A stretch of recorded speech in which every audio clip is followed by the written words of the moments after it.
Hi, Lion. So good to see you. We're going to continue reading Wonder. Can't wait to get back to it. Before we do that, we're going to take a look at our plot mountain or our plot diagram to take a look at the important parts of the novel. Because remember, a good reader is able to understand the author's message and what the author is trying to convey in their story.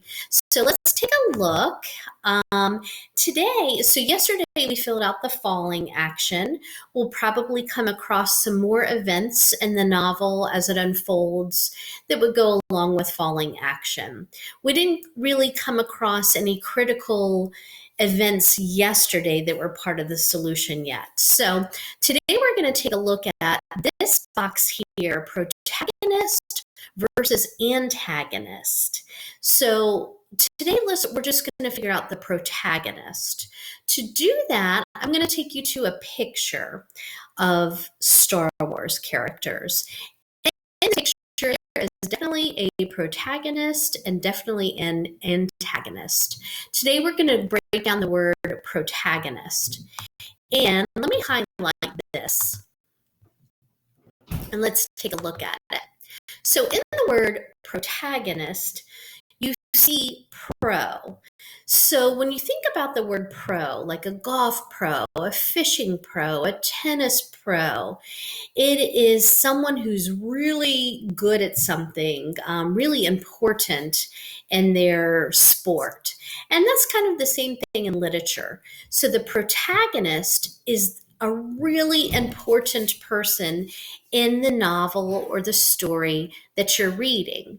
And the word pro means for. You know, if you are pro something, that means you are all for it. So when we think of protagonist, this word comes from the Greek language, and it means the one who plays the first part. So it is the main character. Another way you could think of this is it's the leading character. It is, we'll say, main character. It's the person that the whole story is revolving around. So and often they're a hero in the story, often. So when we think about this novel, who is the one person that this story is all about? Who does it always point back to? And in this case, we even have a picture of him on the cover. So, of course, it is Augie in this story. So when I look at this picture, the protagonist, so if we're thinking the lead character, the main character, usually the hero, of course, it's Luke Skywalker. So let's go back to our story map and let's fill out the protagonist. So let's go back here. And so protagonist, we learned, is just a fancy word of saying it's the main character, the leading character, the most important character in the story. And that, of course, is August Pullman. And he also goes by Augie for short. All right. Whoops. So just to review what we learned today, protagonist is just a fancy way of saying it is the leading character, the main character, the hero. And the novel we're reading is Augie Pullman. If we think of Star Wars, the protagonist is Luke Skywalker. So if you forget what that word means, just remember this picture, the Star Wars picture, and it'll help you remember what who the protagonist is. It's the person we're for. Pro means for. Okay, so, and that would be Luke Skywalker, and in our novel, it is Augie Pullman. Tomorrow we'll take a look at the antagonist. So let's go ahead and get back to our novel and let's find out what happens next in this story. Okay, we left off, we're reading from Justin's point of view, and we had just read the chapter, The Ladybug, where both Via and Justin had made a wish, but they didn't share their wish. The next chapter is called The Bus Stop. Olivia's mom, Augie, Jack, and Daisy come down the stoop just as I'm saying goodbye to Olivia. Slightly awkward since we are in the middle of a nice long hug. Hey guys, says the mom, pretending not to see anything. But the two boys are giggling. Hi, Mrs. Pullman. Please call me Isabel, Justin, she says again. It's like the third time she's told me this. So I really need to start calling her that. I'm heading home, I say, as if to explain. Oh, you're heading to the subway, she says, following the dog with a newspaper. Can you walk Jack to the bus stop? No problem. That okay with you, Jack? The mom asks him, and he shrugs. Justin, can you stay with him till the bus comes? Of course. We all say our goodbye. Olivia winks. You don't have to stay with me, says Jack as we're walking up the block. I take the bus by myself all the time. Augie's mom is way too overprotective. He's got a low, gravelly voice, like a little tough guy. He kind of looks like one of those little rascal kids in an old black and white movies. Like he should be wearing a newsboy cap and knickers. Knickers are a type of pants, in case you didn't know. When we got to the bus stop, the schedule says the bus will be there in 8 minutes. I'll wait with you, I tell him. Up to you, he shrugs. Can I borrow $1? I want some gum. I fish $1 out of my pocket and watch him cross the street to the grocery store on the corner. Now, remember, they live in the city in New York, so that's why they're taking the bus and there's stores all around. Definitely a different lifestyle than how we live out in New Midway, Woodsboro. There aren't too many stores that we can walk to. So he seems too small to be walking around by himself somehow. Then I think how when I was that young, I was taking the subway by myself, way too young. I'm going to be an overprotective dad someday. I know it. My kids are going to know I care. And see that, guys, when you think your parents are overprotective or your teachers, it's only because we care about you. I'm waiting there a minute or two when I notice 3 kids walking up the block from the other direction. They walk right past the grocery store, but one of them looks inside and nudges the other 2. I can tell they're up to no good. All elbowing each other, laughing. One of them is Jack's height, but the other 2 look much bigger. One of them, oops, sorry guys, more like teens. They hide behind the fruit stand in front of the store. And when Jack walks out, they trail behind him, making loud throw-up noises. Jack casually turns around at the corner to see who they are, and they run away, high-fiving each other and laughing. Little jerks. I didn't say that. The book said that. Jack crosses the street like nothing happened and stands next to me at the bus stop, blowing a bubble. Friends of yours, I finally say. Ha, he says. He's trying to smile, but I can tell he's upset. Just some jerks from my school, he says. A kid named Julian and his 2 gorillas, Henry and Miles. Do they bother you like that a lot? No, they've never done that before. They'd never do that in school or they get kicked out. Julian doesn't even live around here, so I guess it was just bad luck running into him. Oh, okay, I nod. It's not a big deal, he assures me. We both automatically look down Amesford Avenue to see if the bus is coming. We're sort of in a war, he says after a minute, as if that explains everything. Then he pulls out this crumpled piece of loose leaf paper from his jean pocket and gives it to me. I unfold it, and it's a list of names in 3 columns. He's turned the whole grade against me, says Jack. Not the whole grade, I point out, looking down the list. He leaves me notes in my locker to say stuff like, everybody hates you. You should tell your teacher about that. Jack looks at me like I'm an idiot and shakes his head. Anyway, you have all these neutrals, I say, pointing to the list. If you get them on your side, things will even up a bit. Yeah, well, that's not really going to happen, he says sarcastically. Why not? He shoots me another look like I'm absolutely the stupidest guy he's ever talked to in the world. What? I say. He shakes his head like I'm hopeless. Let's just say, he says, I'm friends with someone who isn't exactly the most popular kid in the school. Then it hits me. What he's not coming out and saying, August, our protagonist of the story. This is all about his being friends with August, the protagonist. And he doesn't want to tell me because I'm the sister's boyfriend. Yeah, of course, it makes sense. We see the bus coming down Fort Avenue. Well, just hang in there, I tell him, handing back the paper. Middle school is about as bad as it gets, and then it gets better. Everything will work out. He shrugs and shoves the list back into his pocket. We wait by when he gets on his bus, and I watch it pull away.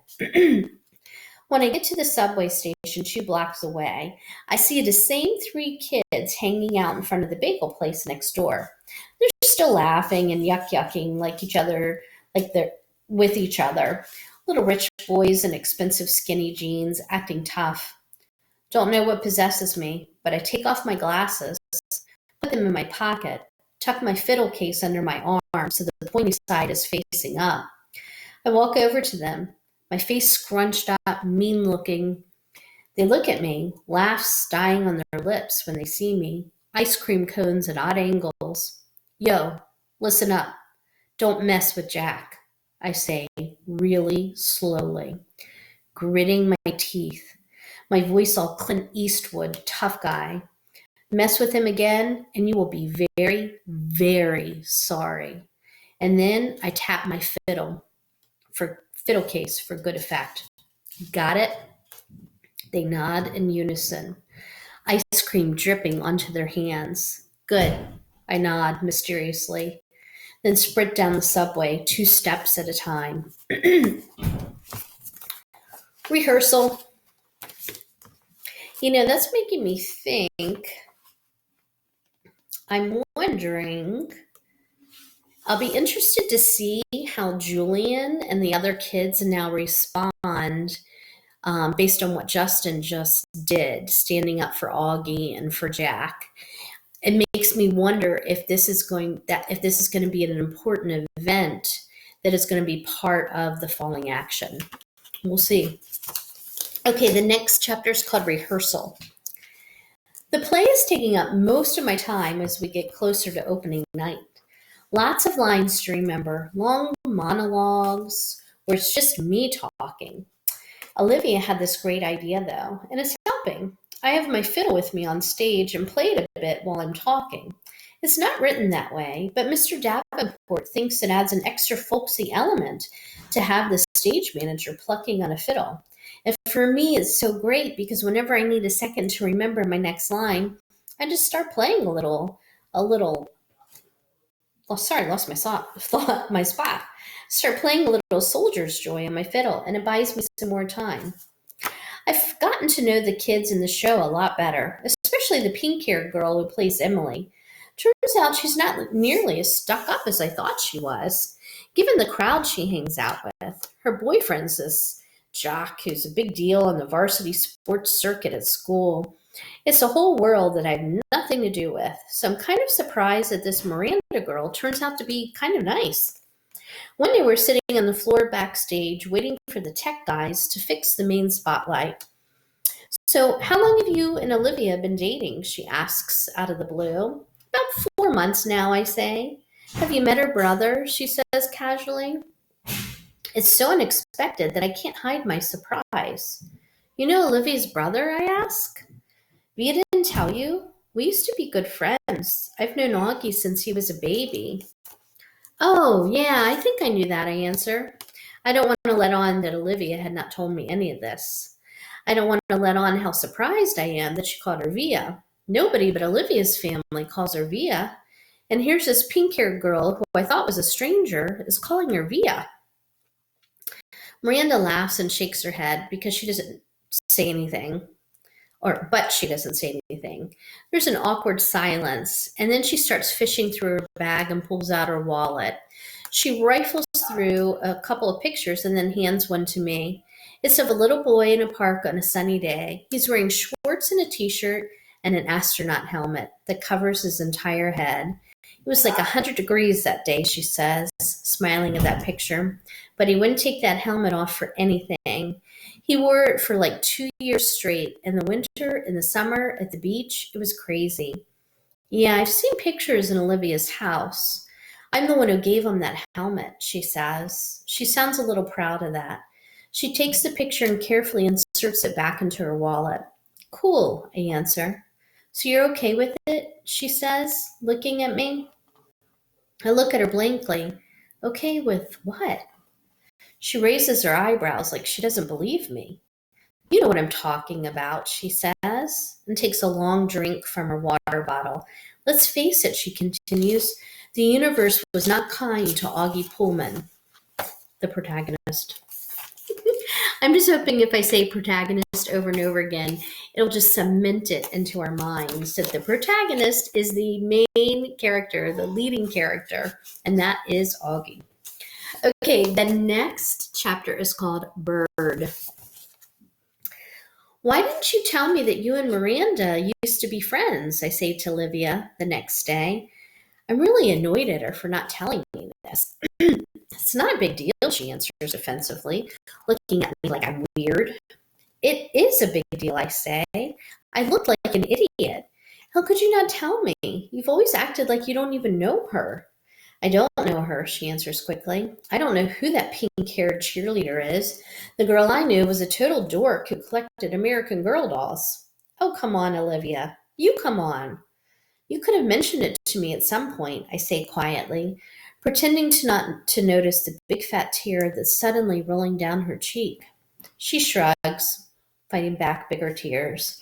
It's okay, I'm not mad, I say, thinking the tears are about me. I honestly don't care if you're mad, she says spitefully. Oh, that's real nice, I fire back. She doesn't say anything. The tears are about to come. Olivia, what's the matter? I say. She shakes her head like she doesn't want to talk about it, but all of a sudden the tears start rolling a mile a minute. I'm sorry, it's not you, Justin. I'm not crying because of you, she finally says through her tears. Then why are you crying? Because I'm an awful person. What are you talking about? She's not looking at me, wiping her tears with the palm of her hand. I haven't told my parents about the show, she says quickly. I shake my head because I don't quite get what she's telling me. That's okay, I say. It's not too late. There are still tickets available. I don't want them to come to the show, Justin, she interrupts impatiently. Don't you see what I'm saying? I don't want them to come. If they come, they'll bring Augie with them, and I just don't feel like... Here she's hit by another round of crying that doesn't let her finish talking. I put my arm around her. I'm an awful person, she says through her tears. You're not an awful person, I say softly. Yes, I am, she sobs. It's just been so nice being in a new school where nobody knows about him, you know? Nobody's whispering about it behind my back. It's just been so nice, Justin. But if he comes to the play, then everyone will talk about it. Everyone will know. I don't know why I'm feeling like this. I swear I've never been embarrassed by him before.